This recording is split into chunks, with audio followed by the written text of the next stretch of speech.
क्या किसी एक खेत का मेड़ किसी के मौत का फंदा बन सकता है? क्या चंद फसलों को बचाने के लिए किसी इंसान की बलि चढ़ाई जा सकती है?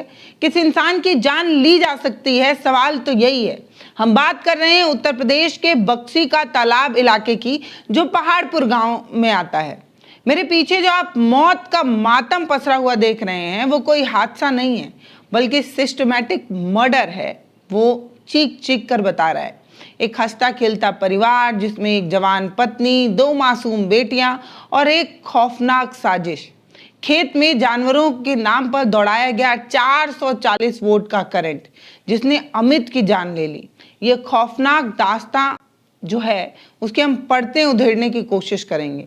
पहले सुनिए उस परिवार की दर्दनाक गवाही, जिसे यकीन ही नहीं हो पा रहा है कि उसके बेटे को साजिशन मौत के घाट उतार दिया गया। मंदिर है, मंदिर पे लाइट जा रही थी और ये लोग मंदिर से लाइट लेके 50 बीघा की खेती चोरी से सींचते थे। अच्छा। हाँ, उसी चोरी से इन लोगों ने कटिया लगा रखी थी। उससे 2 गाय मार चुके हैं, लीलगाय मार चुके हैं, कुत्ता मार चुके हैं, सब लोग मार चुके हैं। और इसी में मेरे भाई को कल ले डाले इन लोगों ने। मेरे भाई एक तरीके से इलीगल रूप से लाइट ले रहे थे ये लोग। हाँ, अनलीगल। हाँ, और मेरा भाई मरा तो इन लोगों की पूरी साजिश थी मारने की मेरे भाई को। नहीं तो मेरा भाई जब उस पार तड़क के गया, उसमें लाइट नहीं थी। जब उस पार से निकला तो उसमें लाइट कैसे आई? कितना, वो भी तो बहुत कम लाइट रहता है ना, जैसे उगेड़ते हैं जानवरों के लिए, बहुत कम रहता है। नहीं तो वो झटका वाली होती तो उसमें लाइट कम होती, लेकिन इन लोगों ने तो पूरी फेस उतार रखा था ना। कितना करंट? वो 11,000 की लाइन थी। हाँ, 440 की। जी। तो सुना आपने, सुन लिया आपने परिवार का दर्द। ये सिर्फ एक मौत नहीं है, ये चलता फिरता एक डेथ क्रैप है। आरोप है कि मंदिर से अवैध रूप से बिजली चुराकर खेत में नंगे और कटीले तार दौड़ाए जा रहे थे। गांव वाले बताते हैं कि इस करंट से पहले भी कई गाय, कुत्तों की मौत हो चुकी है। जानवर इस लाइट के लपेट में आ चुके हैं, इस बात की गवाही गांव वाले दे रहे हैं। लेकिन उन बेजुबानों की मौत को रात के अंधेरे में दफनाना आसान था, लेकिन किसी ने क्या सोचा था कि कभी जो जानवरों को चपेट में ले रहा है, वो इंसान को भी चपेट में ले सकता है। किसी ने आवाज नहीं उठाई, क्योंकि तब मर एक जानवर रहा था, लेकिन अब मर गया एक परिवार का सदस्य। यही सिस्टम और खामोशी अमित के लिए काल बन गई। परिवार का सीधा सवाल यह है कि जब अमित खेत में गया तब बिजली नहीं थी, लेकिन जब वो वापस लौटा तब अचानक तारों में करंट कैसे आ गया? क्या ये जानबूझकर किया गया? क्या बिजली विभाग और खेत मालिक की मिली भगत का ये नतीजा है कि अमित अब इस दुनिया में नहीं है? ये वो सवाल है जो परिवार वाले उठा रहे हैं। जिसका अपना अब इस दुनिया में नहीं है, उसके जहन में ऐसे भी बहुत सारे सवाल होते हैं, क्योंकि पहले तो वो यकीन नहीं कर पा रहा होता है कि उसके कुल का दीपक बुझ चुका है, और दूसरा, यकीन कर लेने के बाद भी कई असमंजस होते हैं, कई सवाल होते हैं, कई ऐसी उधेड़-बुन होती है जिसमें आदमी उलझा रहता है। उसी उधेड़-बुन में ये सवाल हैं जो परिवार वाले उठा रहे हैं। जब सब कोई गे रहा है तब हुआ तो करंट रहा ही नहीं, लेकिन जब वही अकेले रह गए और वापसी जब उन्हों करे लाग, तब वही माँ करंट कहाँ तेरे आएगा वह बताओ। तो हमार तो भाई यह कहना है कि जब गे अंदर तब करंट नहीं रहा है और अकेले रह गए तो वापसी करे लाग तो करंट आवा है, तो जाहिर सी बात है कि करंट लगावागा है। अब बताओ, क्या तुम कोनो करंट लगावती है? कोई नहीं लगावती है करंट, तो काहे करंट लगावागा है? करंट लगा के यहाँ साहब या हत्ते तो भाई है। अब सब हमसे कहते हैं कारण बताओ, कारण का बताई? ज्यादा मिठाई में कीड़ा पड़ी है जरूर, और ज्यादा दुश्मनी में यहाँ गला कटी जरूर, तो मिठाई में ये कीड़ा बहुत खतरनाक पड़ गए हैं। बस हमारे यहाँ एक कहना है। खेत किसका था? वो किसका खेत? प्रकाश प्रजापति, उनका खेत रहा है। उनके खेत में काम करने गए थे? काम करे तो नहीं गे, हाँ काम करे गे रहे, लेकिन व्यवहार में यहाँ हमेशा उनके आगे पीछे भी लाग रहते रहे। अच्छा, उनसे काफी बहुत ज्यादा इतना मेल रहा है कि हम तीनों जने से तनके उधर बैठ के बतलाते नहीं रहे। रात में यहाँ आवे तो हम जबरदस्ती तखत पर समझो बैठित रहे उनके।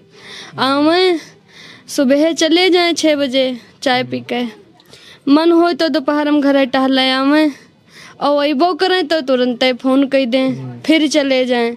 रात में यहाँ जब भी आए हैं तब या मुर्गा मछली खवाए के यहाँ आए हैं, मतलब मुर्गा मछली दारू ये 3 चीजें खा पी के घर आवे और तनुक बोले और सोए जाएं। बताओ क्या करते थे पति आपके?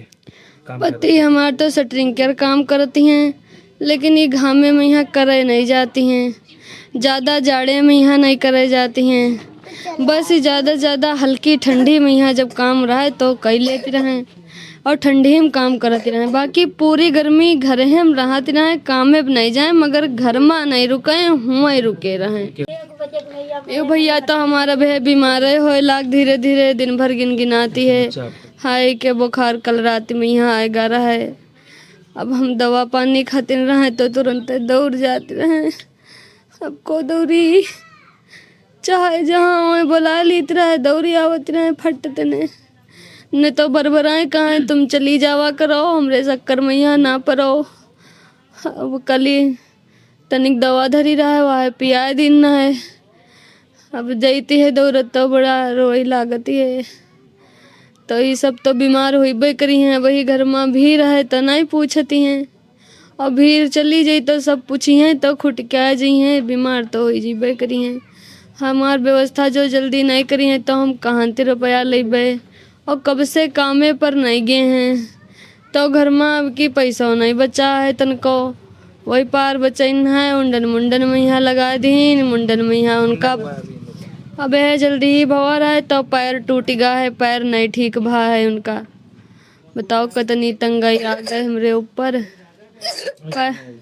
जरा उस पत्नी के आंसू को ध्यान से देखिए। घर में कमाने वाला एक ही इंसान था जो अब इस दुनिया में नहीं बचा है। पीछे 2 छोटी बेटियां छूट गई हैं। लेकिन सबसे हैरानी वाली बात पता है क्या है? पुलिस और प्रशासन का रवैया। सोचिए 3 घंटे तक लाश खेत में पड़ी रही, परिवार को सूचना ही नहीं दी गई, लाश को गुपचुप तरीके से घर के बाहर लाकर फेंक दिया गया और आरोपी फरार हो गए। जब हम ग्राउंड पर पहुंचे, हमने पता लगाने की कोशिश की तो पता चला कि पुलिस ने अभी किसी ठोस आदमी की गिरफ्तारी की ही नहीं है। मतलब गिरफ्तारी के नाम पर ठेंगा हुआ है अभी तक। क्या रसूखदारों के आगे सिस्टम हर बार घुटने टेकेगा, यही नियम है? मतलब आप क्यों हर बार किसी गरीब की जान बचाने से पहले किसी रसूखदार को बचाने में लगे रहते हैं? ये वो सवाल है। एक गरीब के जान की कीमत इस देश में सच में कुछ भी नहीं बची है क्या? परिवार न्याय की भीख मांग रहा है, सड़कों पर उतर रहा है, लेकिन हुक्मरान अपने एसी वाले कमरे में ऐसे सोए हैं जैसे कुंभकर्ण भी फेल हो जाए। सवाल यहाँ पर ये नहीं है, सवाल यहाँ पर ये है कि क्या जिस देश में संविधान लागू होने के बाद इस बात को बार बार कहा जाता हो कि हमारे लिए एक अधिकारी भी उतना ही महत्वपूर्ण है जितना गुरहु प्रसाद महत्वपूर्ण है। मतलब गांव का सबसे साधारण इंसान जिसके होने ना होने से शायद एक परिवार को भी कुछ ना मतलब हो, उसका भी अहमियत हमारे देश में उतना ही है जितना किसी कलेक्टर का है। इस तरीके की बात हमें समझाई जाती है, लेकिन ज़मीन पर असल में यही होता है कि सिस्टम, प्रशासन, हमारा कानून, हमारा देश कहीं ना कहीं एक आंख से अमीरों को देख रहा होता है और दूसरे आंख से गरीबों को। यही सच है। प्रशासन तो किए लेकिन तभी कोई उसके ऊपर कार्रवाई नहीं की गई। प्रशासन भी कुछ नहीं कर रहा है। प्रशासन करे क्या, वो सब लेके गड्डी बैठ गए हैं। हाँ। जितना प्रशासन है वो सब पैसा खा के बैठा है। हाँ, हम गरीब आदमी हम पैसा कहाँ से लाएं? आप बताइए, हम गरीब आदमी पैसा कहाँ से लाएं? उनके पास तो पैसा भरा है, वो तो पैसा फेंक दिए। हमारे भाई की जान की कोई कीमत नहीं। हमारा भाई तो चला गया, लेकिन वो तो पैसा पानी तरीके से बहा रहे हैं अपना, लेकिन इन लोगों को देने के लिए उनके पास पैसा नहीं है। मेरा कहने का मतलब है 2 बच्चे हैं, इन दोनों बच्चों के नाम पे 25-25 लाख रुपया जमा किया जाए, तब इनका मान लो पढ़ाई लिखाई जो भी है सब हो पाएगी। नहीं, इनको कौन देखेगा? ये कोई एकलौता मामला नहीं है जहां खेतों में इस तरीके से करंट दौड़ाया गया है और किसी इंसान की जान गई है।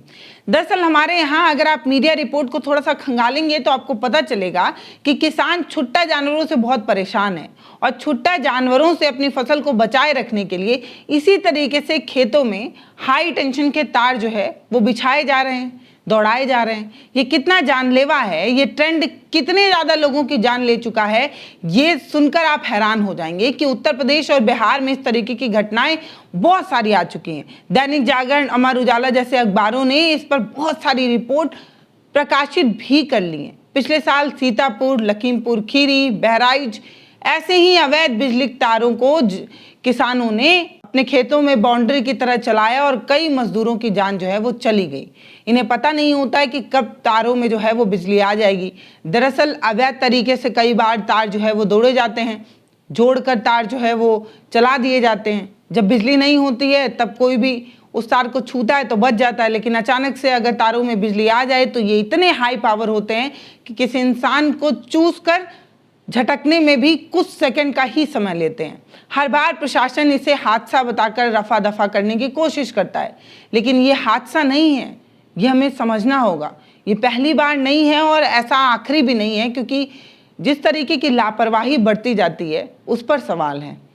सवाल ये है कि प्रशासन इन अवैध जो कटियाबाज हैं उन पर क्या कार्रवाई कर रहा है। कोई किसी भी जगह से काटी लगाकर बिजली चुरा रहा है और उस चुराने के चक्कर में किसी भोले मानुस की जान चली जा रही है और हम कुछ भी नहीं कर पा रहे हैं। तब तक कार्रवाई क्यों नहीं हो रही है, सवाल तो यही है। जब किसी की लाश भिज जाती है तब प्रशासन की नींद खुलती है, और नींद खुलती भी है कुछ चंद सेकंड, कुछ चंद मिनट, कुछ चंद घंटे के लिए। अगली बार फिर उसी कुंभकर्ण की नींद में हमारा प्रशासन सो जाता है, दूसरी किसी घटना होने तक। मतलब इन्हें हर बार शौक दिया जाए, घटनाएं दी जाएं, लाशें बिछाई जाएं, तब ये जगेंगे। कोई सुनवाई नहीं हुई है, अब तक कोई गिरफ्तारी नहीं हुई। कोई काम नहीं हुआ है। हम लोग ऐसे बैठे हैं, किसी की लापरवाही से किसी की जान चली जाती है और कोई कार्रवाई नहीं होती है। क्या चाहते हैं आप?